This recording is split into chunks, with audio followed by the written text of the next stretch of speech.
Yesterday we had a mini conference at Jurassic Ark, our outdoor museum here, where we found lots of fossils, including things like this, which when they're polished up get very Mm. nice.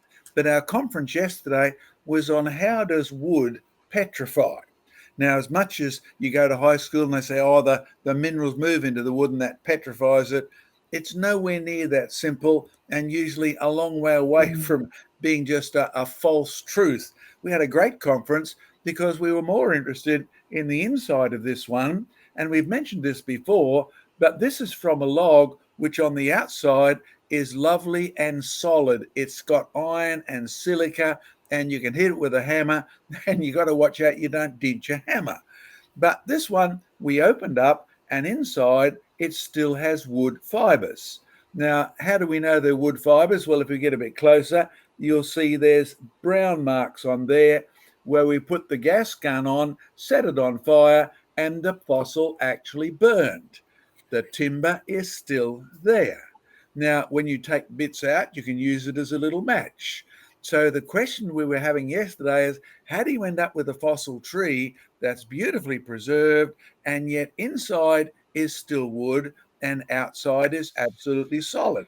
And one thing Daryl brought up to our notice, he said there's petrified sap here. And he was quite right.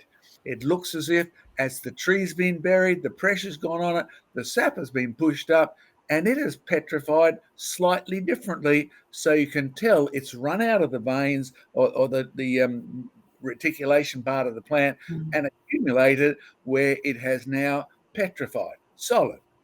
Of course, what's interesting, some of the trees are covered with hematite, some of the trees are covered with silica, some of the trees have all sorts of interesting iron compounds, including jasper and orange quartz, things like that.